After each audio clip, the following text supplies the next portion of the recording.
साधु के लिए संदेश है, संदेश कहें, आदेश कहें, उपदेश कहें कि उनको यदि शुद्ध भोजन वो साधु लेते हैं तो वह शुद्ध भोजन के लिए कह रहे हैं कि वो संसार रूपी समुद्र से पार करने के लिए नौका के समान है। फलितार्थ क्या निकला कि यदि अशुद्ध भोजन लेते हैं तो वो पत्थर की नौका के समान है, संसार समुद्र में डुबोने वाला है अशुद्ध भोजन। इससे आप अनुमान लगा सकते हैं कि भोजन का कितना प्रभाव है, मोक्ष मार्ग में कितना उसका संबंध है। लोग नहीं समझते हैं, ये कहते भोजन के ही पीछे पड़े रहते। लेकिन पानी से वाणी बने, मन को रसता अन्न, खाना पीना शुद्ध यदि आत्म सदा प्रसन्न। बहुत महत्व है शुद्ध भोजन का। जबकि वो शाकाहार है, गेहूँ चावल दाल ही है, लेकिन यदि जैसी शुद्धि से, सफाई से, मर्यादा से बना जाना चाहिए, जैसे भावों से बनाया जाना चाहिए, यदि वैसे ही भावों से नहीं बनाया गया तो जब प्रभाव पड़ रहा है तब वो बाधक बन रहा है मोक्ष मार्ग में। फिर जो अशुद्ध है, अमर्यादित है, अवक्ष, उसके बारे में तो कहीं नहीं गया।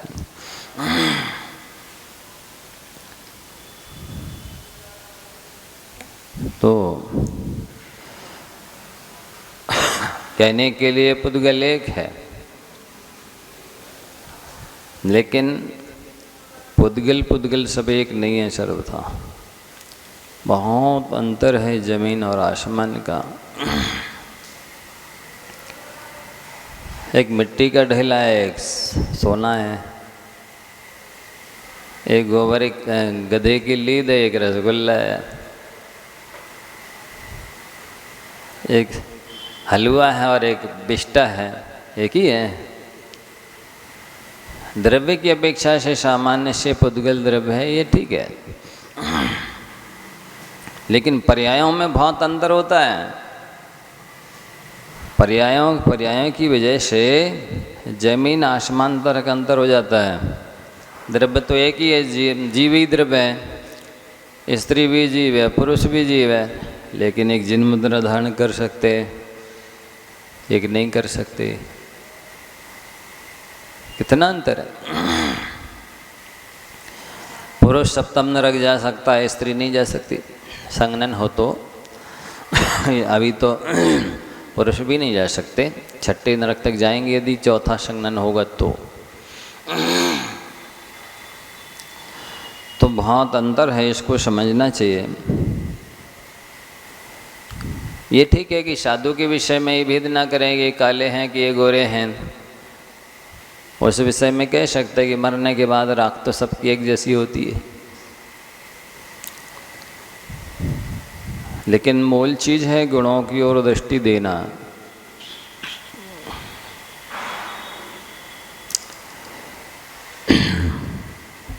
तो जैसे लोक में अच्छा व्यक्ति वह है, वही नहीं है जो चुनाव जीतता है। अच्छा व्यक्ति वह है जो लोगों के दिल जीतता है। ठीक इसी प्रकार से साधु वह है जो शुद्ध भोजन करता है। वह नहीं कि जो जैसा मिले वैसा तैसा खा ले, मर्यादा का ध्यान ही न रखे, शुद्धि का ध्यान ही न रखे, तो नहीं। हाँ, इतना अवश्य है कि यदि गुण होवें तो उस गुणवान साधु का नाम लेने से भी व्यक्ति तर जाता है। नाम को लेने से भी कल्याण होता है, और गुण ना हो तो नाम से कुछ नहीं होता है। महिमा गुणों की है, चाहे वो कोई भी अवस्था हो, कोई भी पर्याय हो, नाम को अकेले पकड़ेगा तो मर जाएगा और गुणों को भी पकड़ेगा तो तर जाएगा। नाम को पकड़ने वाला मर जाता है और गुणों को पकड़ने वाला तर जाता है। और गुणों के साथ नाम को लेने वाला भी तर जाता है।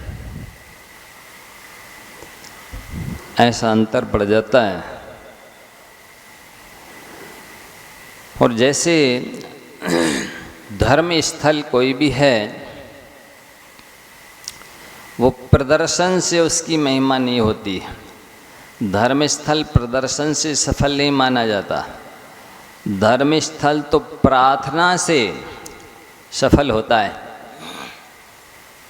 वहाँ धर्म ध्यान किया जाए, भक्ति पूजा स्वाध्याय ध्यान जाप इत्यादि की जाए तो धर्म स्थल की सार्थकता है। और संप्रदाय संख्या से नहीं माना जाता। सामूहिक कार्यों में एकता से संप्रदाय होता है।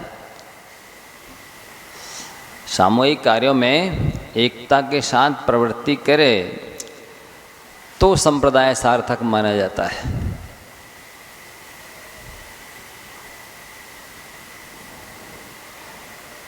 उसी प्रकार व्यक्ति गुणों से सफल होता है, रत्नात्रय से साधुता पाता है, साधुता नाम पाता है, साधुता होती है।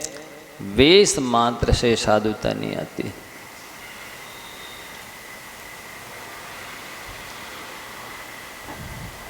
ये गाथा बहुत महत्वपूर्ण है। शुद्ध भोजन को उन्होंने संसार से पार उतरने की नौका कहा है। और शुद्ध भोजन नहीं कर रहे हैं तो वो नौका तो है पर पत्थर की नौका है, डुबा देने वाली है। और आज लोग भोजन पे ही ध्यान नहीं दे रहे। जैसा तैसा भोजन करके एक तो आप धर्म ध्यान तो नहीं कर सकते।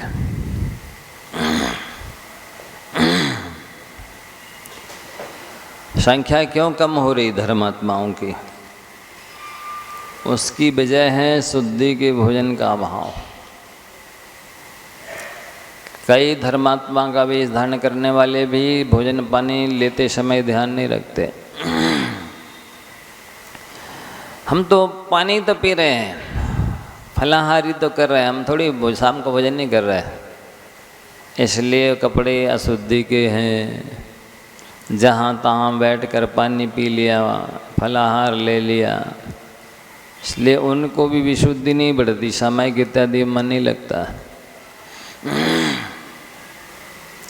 आगे बढ़ने के भाव नहीं होते, संयम लब्धि स्थान नहीं बढ़ते, बड़े स्थान नहीं बढ़ते, विशुद्धि स्थान नहीं बढ़ते। 20 साल कितने साल हो गए जहाँ गीता है, भाव भी नहीं है। और दोष क्या देते हैं?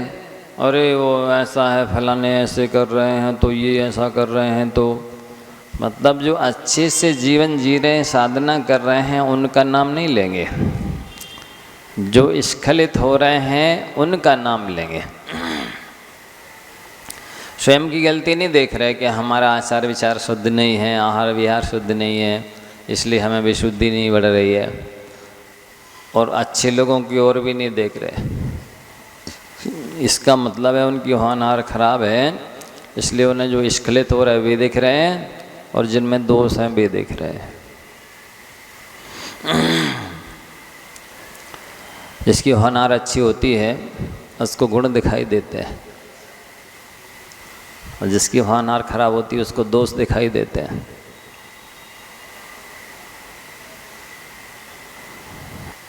अब आगे गाथा में 114 में पात्रों के अनेक भेद बताए जा रहे हैं। अब ये पात्रों के भेद भी क्यों बने?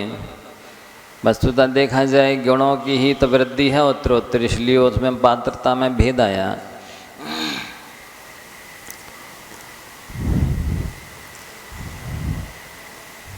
यहाँ तक कह दिया कि जिसके पास सत्य नहीं है, तप नहीं है, इंद्रिय विजय नहीं है, प्राणी मात्र के प्रति दया नहीं है, वो चांडाल कहलाता है।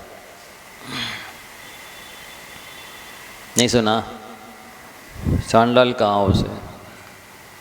प्राचीन ऋषि महर्षियों ने कहा है। तो जैसे सत्य से धर्म उत्पन्न होता है, सत्य से धर्म उत्पन्न होता है। अब जो दिन भर झूठ बोल रहे हैं, बताइए उनके पास कहाँ है धर्म? सत्य से धर्म उत्पन्न होता है। दान से दया बढ़ती है। दान तो दिया ही नहीं जाता, इतना दान के मामले में कंजूसी है, लोभ सताता है। भोग की सामग्री के लिए खूब पैसे खर्च कर देंगे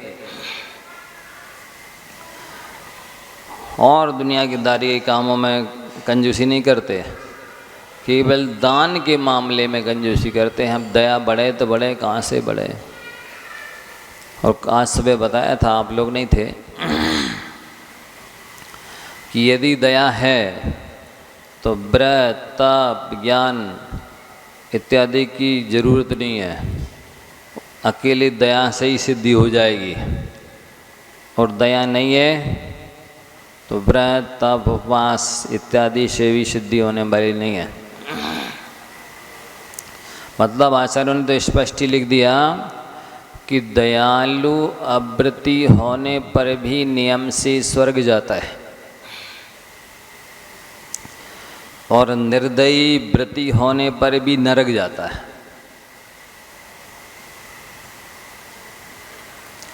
और दयालु पर कोई झूठा दोषारोपण भी लगा देवे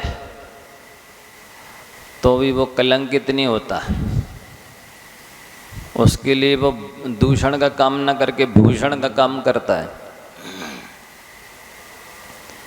इसलिए दान से दया बढ़ती है। औषधि दान, आहार दान, ज्ञान दान, अभय दान, चारों से दया की वृद्धि होती है।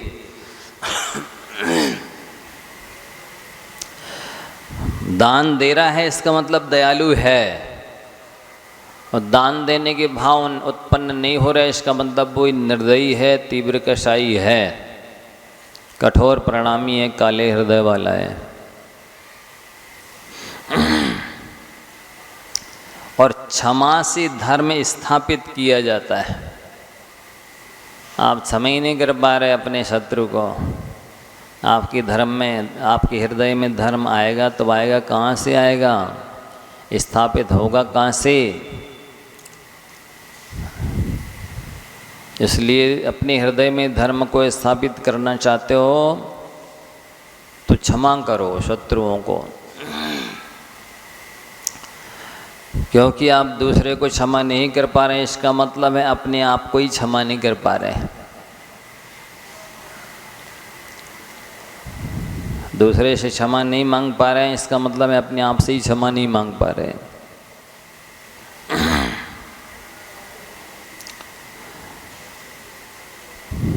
कितने अद्भुत सूत्र हैं ये एक एक।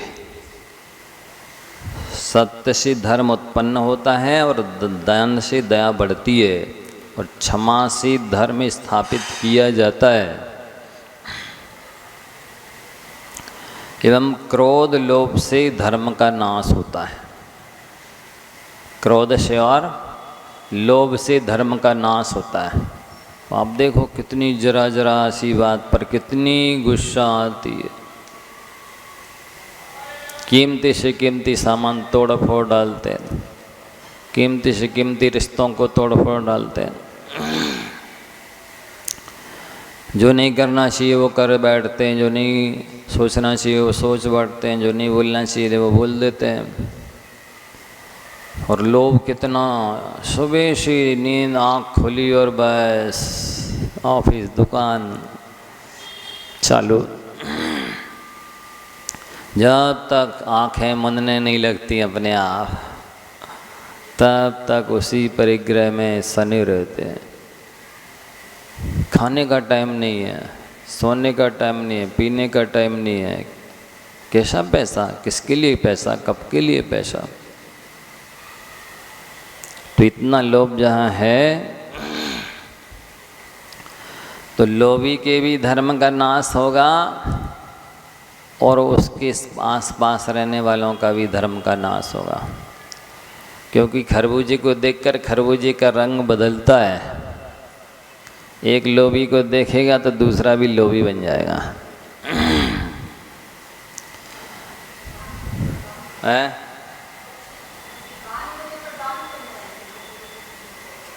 देखो ऐसा है, संसारी प्राणी का नेचर है अनादिकालीन, ये अवगुणों को तो ग्रहण कर लेता है जल्दी। गुणों को ग्रहण करने के लिए काफ़ी पुरुषार्थ चाहिए पड़ता है। जैसे पानी नीचे की ओर तो सहज में चला जाता है, ऊपर भेजना है तो पंप चाहिए, टुल्लू पंप इत्यादि मशीन चाहिए, तब कहीं जाएगा। ऐसा नेचर है।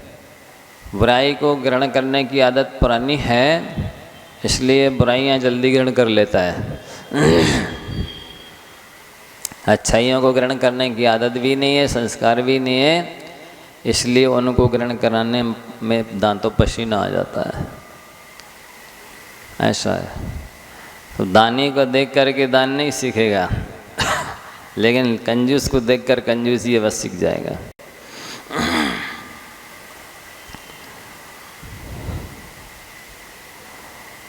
तो ये कहा जा रहा है कि पात्रता गुणों से आती है। अनंत गुण हैं। आप कहेंगे कहाँ पर हैं, गिनाओ। हम आपसे पूछेंगे आपको दोस्त तो मालूम है ना, आप अनंत दोस्त तो गिना सकते हो? हाँ गिना देंगे। बस उन्हीं दोस्तों को छोड़ दो तो उसके विपरीत गुण बन जाएंगे।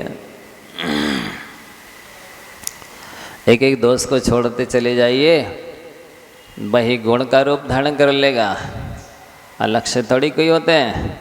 हॉल में अंधेरा था, लाइट जला दी, जो पुद्गल वर्गणाएँ काले रूप में थी अब सफ़ेद रूप में परिणमन कर गई। ऐसा थोड़ी है कि अंधेरे को खदेड़ के बाहर किया गया है, बाहर का उजाला ला के यहाँ भरा गया है, ऐसा है ही नहीं। तो वही अवगुण गुण रूप परिणमन कर जाते हैं, विभाव को छोड़ के स्वभाव में आ जाते हैं। तो अपने अंदर पात्रता जगाओ और पात्रता गुणों से आएगी। संसार में सत्पुरुष तो वो हैं जिनके पास में उत्तम तप है, चरित्र है और यम, जीवन पर्यंत के लिए जो त्याग किया जाता है वो यम कहलाता है। और उस यम को प्राणांत होने पर भी जो नहीं छोड़ते हैं वे सत्पुरुष माने जाते हैं। आचार्य रविशरण महाराज ने रावण के बारे में लिखा कि रावण ने एक नियम लिया था, वो भी मुनि महाराज के प्रेरित करने पर कि अरे त्रिखंडाधिपति लंकेश्वर, इस यम संयम नियम रूपी रत्नों के दीप पर आए हो तो कोई तो एक नियम रूपी रत्न लेते जाओ। सोचने लगा बहुत देर तक मैं क्या नियम लूँ। फिर सोचता है मेरे जैसा सुंदर तो दुनिया में कोई है ही नहीं। विद्याधर था, प्रतिदान था, बहुत कामदेव जैसा सुंदर था। तो उसने सोचा ऐसी दुनिया में कौन सी स्त्री है जो मुझे नहीं चाहेगी। ठीक है, मैं ये नियम लेता हूँ कि जो स्त्री मुझे नहीं चाहेगी मैं बलात्कार नहीं करूँगा। इस एक नियम ने उसको उसने इतनी दृढ़ता से पाला कि प्राण खो दिए पर नियम नहीं खोया, उस नियम की वजह से आगे चल करके तीर्थंकर बनेगा। ऐसा होना चाहिए, ये कहलाते हैं सत्पुरुष। भले छोटा लिया या कैसा भी कुछ भी मान के सोच के लिया, लेकिन प्राण खो दिए पर उसने चाहता तो बलात्कार कर सकता था, उसके पास सामर्थ्य सब कुछ था, लेकिन नहीं, ये कोशिश करता रहा, ये खुद ही चाहे स्वीकार कर ले मुझे पति रूप में। ये तो हर तरह से लोभ देता रहा, भय भी दिखाया, जो भी किया सब कुछ किया, लेकिन हाथ नहीं लगाया उसने। तो ऐसा ये संसार में सत्पुरुषों की पहचान है कि प्राण चले जाएं, रघुकुल रीत सदा चले आई, प्राण जाएं पर वचन न जाए। प्राण चले जाएं फिर, लेकिन वचन नहीं जाना चाहिए। वचन दे दिया गुरु को कि ठीक है हम इस नियम का पालन करेंगे, ये नियम लेते हैं, तो कुछ भी भाव आए, दूसरे विकार विभाव, कोई भी चर्या चेष्टा की, लेकिन इस नियम को नहीं तोड़ा उसने। इसलिए वो नरक से निकल करके, अभी समय तो लगेगा, 50 सागर लग जाएंगे अभी तीर्थंकर बनने में। 1 3 7 10 सागर तो अभी नरक ही में लगना है। फिर आगे चल करके लक्ष्मण और रावण के जीव, सीता का जीव चक्रवर्ती बनेगा, तभी उसके पुत्र बनेंगे चक्रवर्ती के। लक्ष्मण और रावण का जीव सीता के पुत्र बनेंगे। फिर वो तपस्या करके चक्रवर्ती बैजयंत स्वर्ग में जाएंगे 32 सागर की आयु लेकर। अभी 22 सागर ये भोगना है 16वें स्वर्ग के, अभी तो गए 5,000 साल पहले, तो 22 सागर ये भोगना, फिर 32 सागर बैजयंत स्वर्ग के भोगना, इसके बीच में और भी भाव दिए हुए हैं। इतना लंबा काल सुन करके घबराहट होती है। उनका काल जिनका निश्चित है कि हाँ जाना ही है, तीर्थंकर बनना है, इनको गणधर बनना, बाद में सीता का जीव रावण तीर्थंकर बनेगा तो उनका गणधर बनेगी। हम मित्रता के रूप में चलेंगे, इनके भाव अभी तक शत्रुता के रूप में चले। तो सोच कर ऐसा लोग इतनी लंबी काल बाद जाएंगे ये मोक्ष, इधर अभी ठिकाना नहीं है। हाँ मिल सकते, कहीं ना कहीं टकरा जाएंगे। तो उनके इतने भाव सुनकर घबराहट लग रही, इतनी लंबी काल बाद मोक्ष जाएंगे, सोचो। तो ऐसा है कि सत्पुरुष वही है कि प्राणांत होने पर भी अपने यम नियम को नहीं तोड़े। और पात्रता की यहाँ पर चर्चा चल रही है।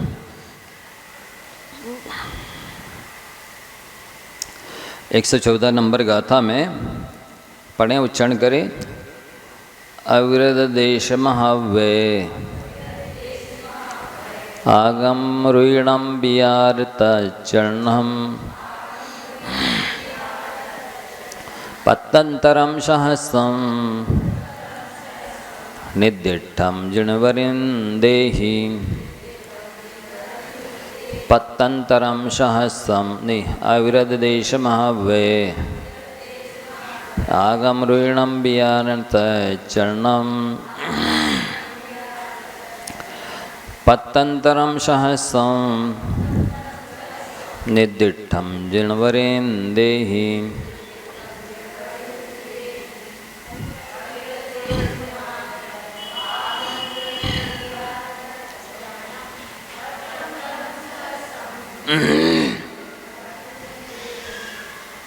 देखो क्या लिख रहे हैं। एक तो 5 जघन्य पात्र, अविरत सम्मिदृष्टि चौथे गुण स्थान वाला, फिर देशव्रती मध्यम पात्र पंचम गुण स्थान वाले, फिर महाव्य महाव्रती। कैसे महाव्रती? आगम रुइणम, जिनके अंदर आगम के प्रति रुचि है, और विचार तच्चरणम, विचार करने में सक्षम हैं, विचारक हैं, तत्वज्ञ हैं, ऐसे पात्र। और आगे कहते पतंत्रम सहस्रम, हजारों प्रकार के पात्र होते हैं, ऐसा जिनेंद्र भगवान ने निर्दिष्टम कहा है। तीन तो मुख्य हो ही गए, जगन मध्यम उत्कृष्ट। अब इन तीन के भी तीन तीन भेद किए गए। जैसे उत्तम के तीन भेद, उत्तमोत्तम तीर्थंकर, उत्तम मध्यम रिद्धिधारी मुनिराज, उत्तम में जगन सामान्य मुनि। हम जैसे साधु जगन पात्र में आ रहे हैं, उत्तम में जगन। फिर मध्यम में उत्तम, आरिका माता जी, मध्यम में मध्यम। अब उसके भी ये लक्ष्य लग जी ले लो। जगन्य में उत्तम है, अभी रह गए, बता रहे ये अलग भेद बनाए हैं। अभी मध्यम में जगन्य रह गए, तो मध्यम में ये लक्ष्य लग ले लिए। अब 9वीं 10वीं प्रतिमाधारी ले लो। फिर जगन्य में उत्तम 8-9 प्रतिमा वाले। फिर मध्यम में मध्यम 7-8-9, ये 3 प्रतिमा वाले लेना। 7-8-9 में मध्यम में जगन्य। और फिर जगन्य में उत्तम ले लेंगे अपन 1 से 6 प्रतिमा वाले। और जगन्य में मध्यम ले लेंगे सम्यक दृष्टि का। और जगन्य में जगन्य ले लेंगे जो देवशास्त्र की पूजा भक्ति करते हैं, सम्यक दृष्टि नहीं है। जगन्य में जगन्य। और फिर बाकी करुणादान, कृपानुकंपादि जो दान होते हैं ना, तो वो जितने प्रकार के पात्र हैं दान के उतने भेद हो जाएंगे। और जैसे जिस क्वालिटी की पृथ्वी भूमि होती, खेत होता है, और जिस क्वालिटी का बीज होता है, और जैसी ऋतु मौसम होता है, तो उस बीज को बोलने पर फसल भी उतने प्रकार की हो जाती है। सभी खेती में एक जैसा गेहूँ निकलता है ऐसा नहीं है।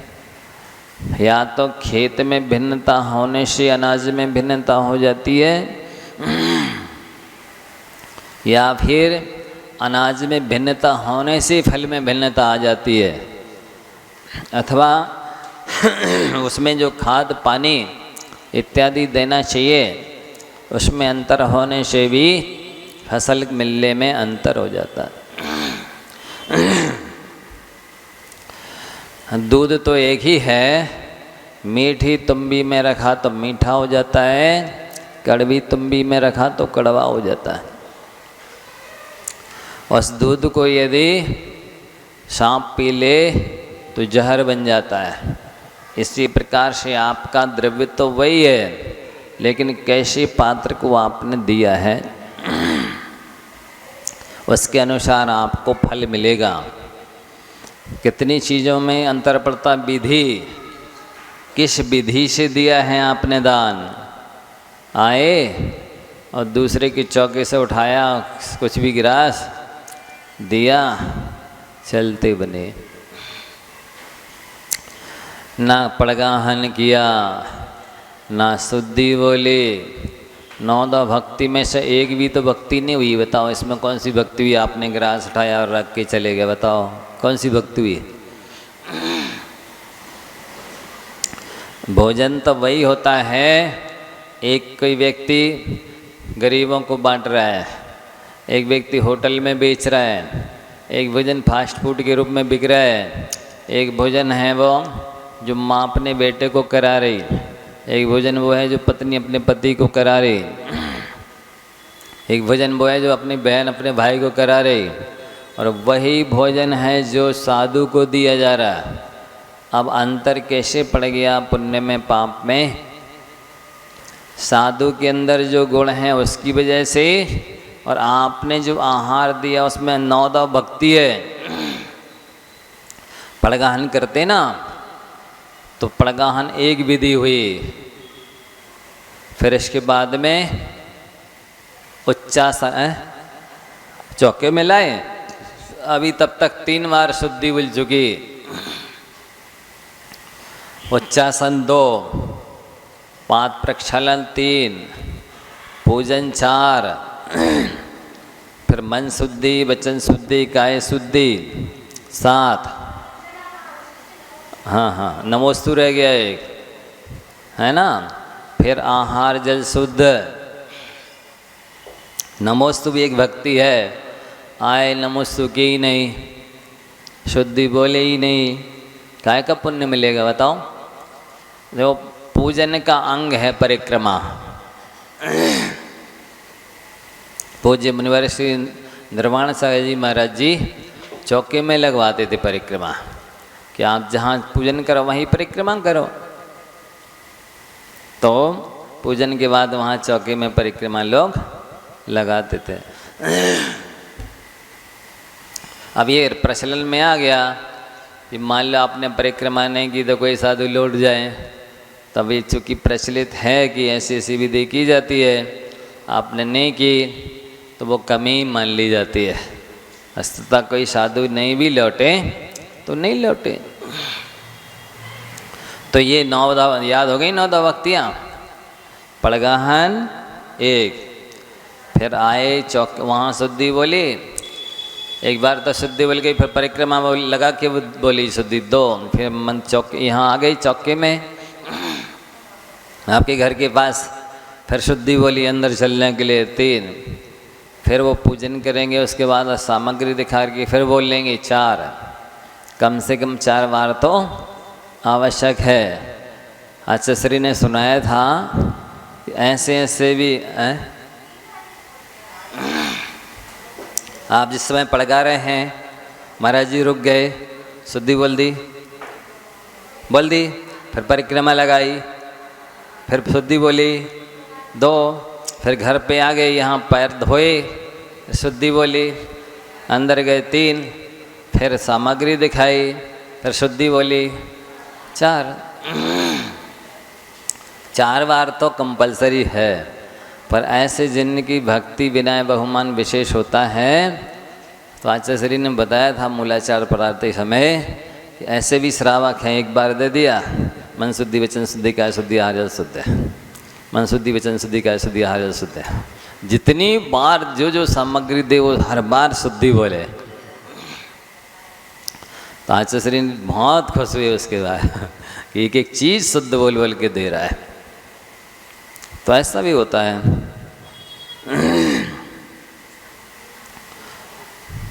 तो ये कितनी हो गई? पड़गाहन, उच्चासन, पाद प्रक्षालन, पूजन, नमोस्तु, मन शुद्धि, वचन शुद्धि, काय शुद्धि, आहार जल शुद्ध है। ये 9 भक्तियां हैं। इन भक्तियों को कितनी श्रद्धा से, विशुद्धि से, एकाग्रता से आप कर रहे हैं, उतना पुण्य मिलता है। अब एक भी तो शुद्ध भक्ति नहीं की, ना शुद्धि बोली, ना नमोस्तु कया, उठाया चले गए, क्या का पुण्य? ना अपने घर से सामग्री लाए, ना अपने घर से लाई हुई सामग्री चौके में छोड़ी, ना शुद्धि बोली, ना नमोस्तु बोला, बस उठाया गिलास दे के चले गए, सौदा तक नहीं। महाराज के हाथ में आया, वाल आ गया, बैठ गए। वे तो बाहर हो गए चौके के, उनको पता ही नहीं कि हमने जो दिया था वो महाराज के पेट तक भी पहुंचा भी है कि नहीं। हैं? बहुत जल्दी रहती है, क्योंकि बहुत सबको देना पड़ता आहार, या फिर बहुत सारे काम करने पड़ते हैं। तो ऐसे नहीं होता आहार। वस्तुतः आप शुरू से लेकर के अंत तक देखेंगे तभी तो पता चलेगा कि अभी पानी पानी पिया है कि गिलास गिलास लिए हैं, कि बीच में कोई नमक मीठा दूध क्या चला कि नहीं चला, कौन सी ऋतु चल रही है, इस ऋतु में पानी ज़्यादा चलेगा कि भोजन ज़्यादा चलेगा, हैं। गर्मी में पानी ज़्यादा चलता, भोजन कम चलता, ठंडी में भोजन ज़्यादा चलता, पानी कम चलता है। आप तो आए, आपको पता ही नहीं कि क्या चला कितना चला। और कई बार गिलास ले लिया, महाराज जी गिलास नहीं ले रहे हमसे, अब उनके कंप्लीट हो चुके फल का गिलास हो गए हैं, अब एक गिलास ले ले। महाराज जी इतनी मन नहीं रख सकते हमारा, क्या कितने क्या अंतर पड़ जाएगा। इनको एक गिलास है, उनको पता ही नहीं ऐसे ही करके कितने बोल गए हैं, कितने दे गए हैं। और इससे एक लेने से उतना पानी कम ले पाएंगे और वजन ज़्यादा हो जाएगा, बैलेंस नहीं गड़बड़ा जाएगा। दोबारा थोड़ी उनको लेना है, विहार करना है कि क्लास लेना है कि पिछले दिन का अंतरा है कि उपवास है, ये सारी विधि पता होने चाहिए। साधु का शास्त्र भी पता हो, तब तो उनके अनुसार आप आहार करा पाओगे। और ये सब कुछ प्राय श्रावकों को पता होता नहीं, तो ये सब अवसर परिचय के रूप में साधु चुपचाप सहते रहते, खुद ही बैलेंस बना लेते जितना बन जाए। श्रावक को तो एक हम इनसे ले लिया, महाराज जी हमसे ले नहीं रहे, मतलब हमसे नाराज कहलाए। देखे ना जरा, अब हो गया है, डाइट हो गई पूरी, लेकिन अब नहीं ले रहे तो उसने प्रेस्टीज पॉइंट बना लिया। इनसे ले लिया और हम आए सब हमसे ले नहीं रहे, मतलब ये आपके पक्के भगत कहलाए, हमारी तो कोई वैल्यू है ही नहीं आपके यहाँ, ठीक है अब कल से नहीं आएंगे। देखो उसने कुछ भी समझा नहीं परिस्थिति मनस्थिति, और क्या निर्णय ले लिया, डिसीजन। महाराज जी इनको ज़्यादा चाहते हैं, इनके ऊपर विशेष कृपा है, सो इनसे ले लिया और हमसे लिया ही नहीं। ऐसे ही मान लो सुबह से लेकर के दर्शनार्थी आते रहे, महाराज बैठे रहे, अब आहार का समय हो गया, 3 बजे से उठे हैं समझ लो, शारीरिक श्रम तो हो ही रहा, मानसिक श्रम भी हो रहा,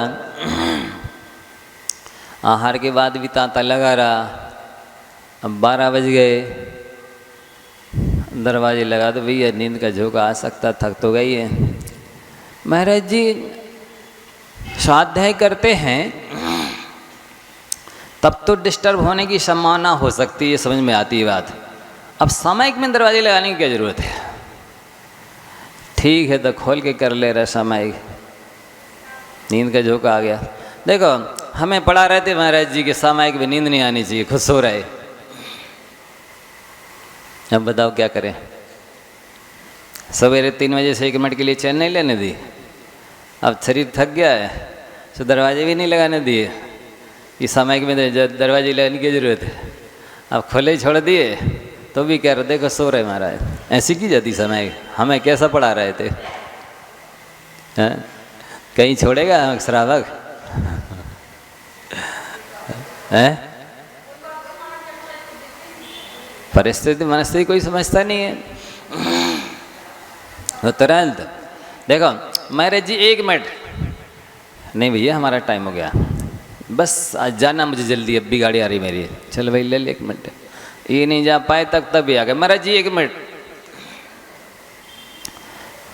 भाई टाइम नहीं है समय करना, नहीं महाराज जी मुझे बहुत ज़रूरी जाना है, बस 1 मिनट, चल भाई ले, ये नहीं जा पाए वो आ गए, महाराज जी 1 मिनट, अब बज गए 12:15। देखो महाराज जी भक्तों में भी दे, उनको समय का ध्यान ही नहीं है,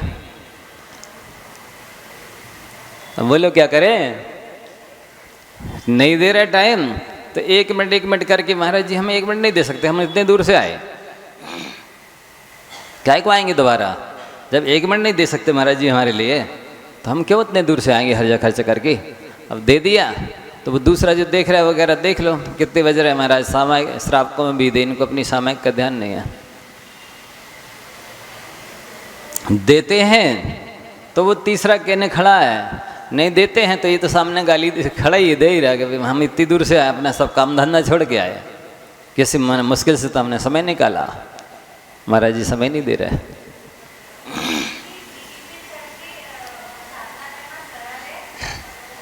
हमने कहा ना, आप कह रहे थे कल कि जंगलों में शेर चीता कभी कभी आता है और शहरों में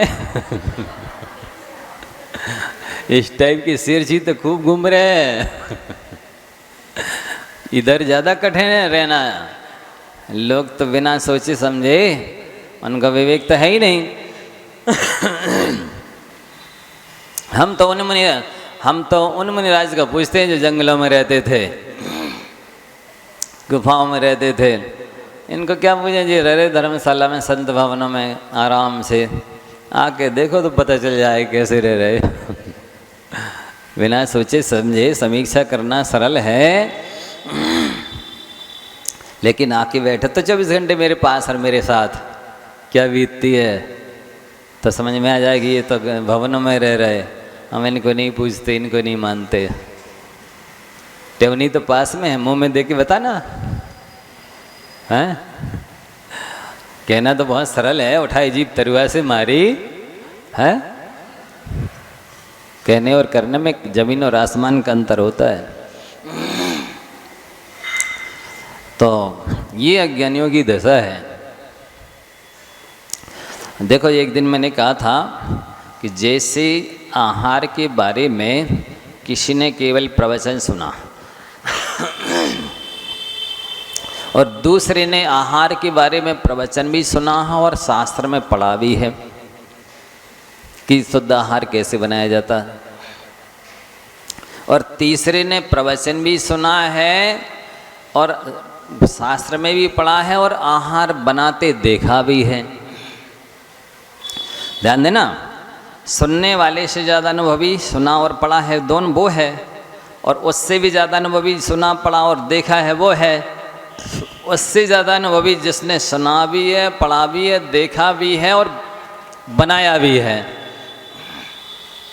फिर उससे ज़्यादा अनुभवी सुना है, पढ़ा है, देखा है, बनाया है और दिया कराया भी है कई बार। एक बार नहीं, कई बार। अनुभव बढ़ता जा रहा ना। फिर उससे ज़्यादा अनुभवी जिसने पढ़ा है, सुना है, देखा है, बनाया है, आहार कराया है और स्वयं किया है। बोलो, अनुभव बढ़ता जा रहा ना। ठीक यही स्थिति यहाँ इस क्षेत्र में भी होती है। एक व्यक्ति तो प्रवचन सुनाया और दूसरों को सुनाने लगा। एक व्यक्ति ने प्रवचन भी सुने और शास्त्र भी पढ़े, फिर प्रवचन दे रहा है। फिर एक व्यक्ति ने सुना भी है, पढ़ा भी है और स्वयं करके भी देखा है, अथवा दूसरों को करते हुए देखा है, उसका अनुभव और बढ़ गया। फिर सुना है, पढ़ा है, देखा है और स्वयं भी करके देखा। अंतर होता है ना। तो आज हाल ये हो रहा है कि जो एक आध दो शिविर अटेंड कर आए हैं और बेग पाठशाला पढ़ा रहे या गद्दियों और वह बैठे पंडित जी कहला रहे हैं और दम दे रहे हैं कि जो हम कह रहे वही सही है। आज के ज़माने में साधु होते ही नहीं। अब बताइए, इनके द्वारा धर्म की प्रवृत्ति होगी, धर्म की प्रभावना होगी, कल्याण होगा जीवों का। और जो साक्षात जीवन जी रहे हैं वे तो द्रव्यलिंगी भी नहीं है, ऐसा आगम विरुद्ध बोल रहे हैं। इसलिए इस जो पवित्र जिन शासन है, जो प्राणी मात्र का कल्याण करने की योग्यता क्षमता रखता है, वो जीवों का कल्याण नहीं कर पा रहा। क्योंकि काला कलिरवा एक कारण, कली काल है। कलुषा सयोबा, प्राणियों के हृदय कलुषित हैं, काले हैं, कठोर हैं, अज्ञानी हैं। श्रोत्र प्रवक्तर वचना नयोबा, तीसरा कारण है कि वक्ता भी नयों के ज्ञाता नहीं है और श्रोता भी नयों के ज्ञाता नहीं है। कौन सा विषय को किस विवक्षा से समझना और समझाना है, दोनों ही नहीं समझ रहे। तो ये समंत भद्र स्वामी की कारिका बहुत महत्वपूर्ण है जो उन्होंने आप्तमीमांसा में लिखी। ये काला कलिरवा कलुषा सयोवा श्रोतर प्रवक्तर वचना नयोवा तो छासने का आधिपतित्व लक्ष्मी प्रबुद्ध शक्ति रफवाद हेतु। हे भगवान, भगवान की स्तुति करते हुए लिखते हैं, आपका इस पवित्र जिन शासन जो प्राणी मात्र का कल्याण कर सकता है वो क्यों नहीं कर पा रहा। उसकी वजह ये तीन है। कलिकाल एक, महाविकराल कलिकाल। दूसरा, हृदय लोगों का कलुषित हृदय, कठोर काला हृदय, और तीसरा इनका अज्ञान, नयों की अनभिज्ञता, वक्ता और श्रोता की ना मैंने ज्ञान ना होने की वजह से ना वक्ता इनका कल्याण कर पा रहे, ना श्रोताओं का कल्याण हो रहा। नहीं तो जिन शासन में प्राणी मात्र का कल्याण करने की क्षमता है, लेकिन वो नहीं मानते। हमको कुछ कुछ जानते नहीं, कोई कहता है तो मानते नहीं, और बीच में ऊपर से तानते हैं। तो ये पात्र 3 प्रकार की मुख्य रूप से अविरत सम्यक दृष्टि 4थे गुण स्थान वाला, अणुवृत्ति 5वें गुण स्थान वाला मध्यम, और मुनि महाराज उत्तम पात्र हैं। फिर इसके अलावा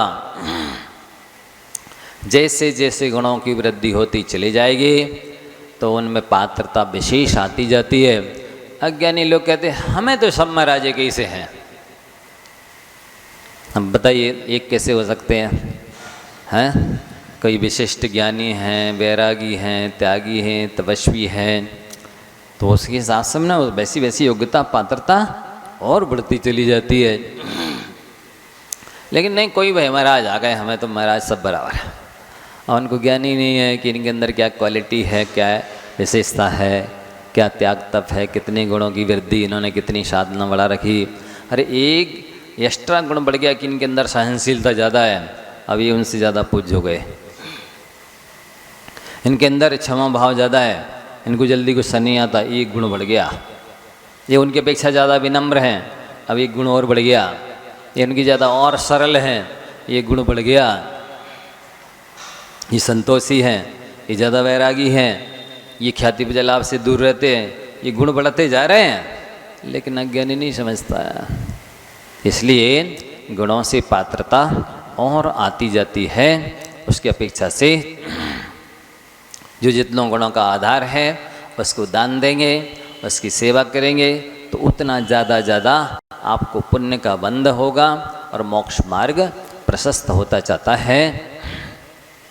इसलिए आपको अपने भी गुण बढ़ाते रहना चाहिए और गुणमानों की सेवा भक्ति में अपना तन बंधन लगाते रहना चाहिए। समय हो गया है, आगे की चर्चा।